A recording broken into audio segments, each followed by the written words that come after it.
Hey, history buffs! Ken Jeong here, ready to take you on a wild ride through time. Buckle up as we explore the vast and powerful Mongol Empire. Imagine fierce warriors on horseback, galloping across endless plains. These were the Mongols, a nomadic people who conquered a huge chunk of the world. From the icy steppes of Asia to the edges of Europe, the Mongols left their mark on history. The Mongol Empire was like a giant spiderweb, connecting different cultures and continents. They were masters of trade, warfare, and diplomacy. They opened up new routes for merchants and travelers, allowing goods and ideas to flow freely. It was a time of great change and upheaval, but also a time of incredible cultural exchange.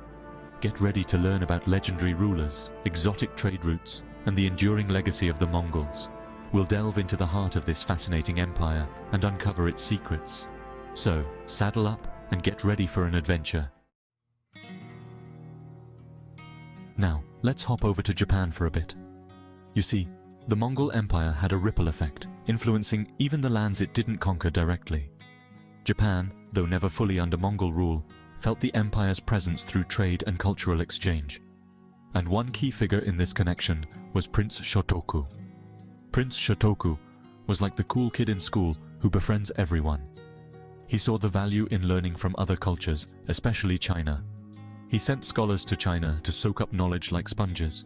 They brought back Buddhism, Confucianism, and a whole lot of Chinese art and literature. This cultural exchange had a huge impact on Japan. It's like adding a new spice to your favorite dish. Prince Shotoku's efforts helped shape Japanese art, architecture, and even government. He's a reminder that even without conquering, empires can leave a lasting legacy through cultural exchange.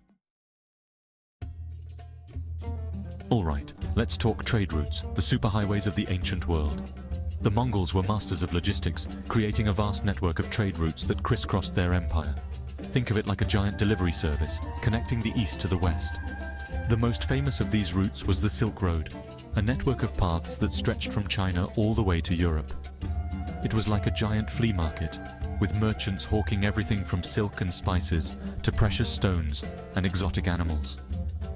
The Silk Road wasn't just about goods, it was also a conduit for ideas, religions, and technologies. Then we have the Afro-Eurasian steppe route, which ran across the vast grasslands of Eurasia. This route was perfect for the Mongols, who were expert horsemen. They could cover vast distances quickly, facilitating trade and communication. And don't forget the spice route and the incense route, which brought exotic flavors and aromas from the east to the west. These trade routes were the lifeblood of the Mongol Empire, fueling its economy and connecting it to the wider world. Section 4. Ming Porcelain, a delicate symbol of power and trade. Now, let's talk about something beautiful, Ming porcelain. Imagine delicate blue and white vases adorned with intricate designs. These were not just pretty decorations, they were status symbols and valuable trade goods. During the Ming Dynasty, which came after the Mongols, China became famous for its exquisite porcelain. These porcelain pieces were highly sought after by collectors and rulers across Asia and Europe. They were a symbol of wealth, refinement, and good taste.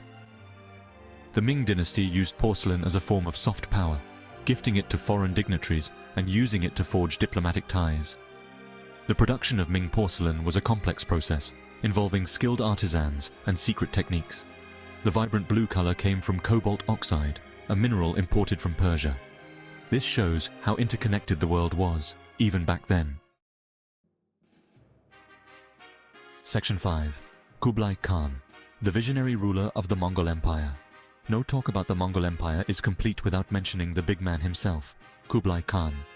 He was the grandson of Genghis Khan, the founder of the Mongol Empire. Kublai Khan was a brilliant strategist, a shrewd politician, and a patron of the arts. He completed the conquest of China and established the Yuan dynasty, becoming the first non-Chinese emperor to rule over all of China. Kublai Khan was known for his religious tolerance and his efforts to promote trade and cultural exchange. He welcomed merchants and travelers from all over the world to his court. He was also fascinated by new technologies and ideas, inviting foreign scholars and artisans to share their knowledge. Under his rule, the Mongol Empire reached its greatest territorial extent and entered a golden age of peace and prosperity. Section 6. Dynasties, ruling families through the ages. Now, let's take a quick break from the action and talk about dynasties. What exactly is a dynasty, you ask? Well, Imagine a family business, but instead of selling pizzas, they're ruling a country. A dynasty is basically a series of rulers from the same family, passing down power from one generation to the next. Think of it like a relay race, with each ruler carrying the baton of power for a while before passing it on. Dynasties could last for centuries, with multiple emperors or kings coming and going. Some dynasties were known for their wise and benevolent rulers, while others were infamous for their cruelty and corruption. But one thing's for sure, dynasties played a huge role in shaping the course of history, not just in China, but all over the world. Section 7. The Ming Dynasty, a new era for China and the world. After the Yuan dynasty, founded by Kublai Khan, came the Ming Dynasty. This marked a return to native Chinese rule and a period of great cultural and economic flourishing. The Ming Dynasty was all about reclaiming Chinese identity and restoring order after the Mongol rule. They rebuilt cities, strengthened the Great Wall, and revived Confucianism. The Ming Dynasty is also known for its incredible maritime expeditions, led by the legendary Admiral Zheng He. These voyages reached as far as Africa, showcasing the power and reach of the Ming Dynasty. They brought back exotic goods, established trade links, and spread the fame of Chinese culture far and wide. The Ming Dynasty was a time of innovation and artistic brilliance. They produced exquisite porcelain, intricate lacquerware, and stunning silk textiles. The Ming Dynasty left an indelible mark on China and the world, shaping global trade, art, and culture for centuries to come.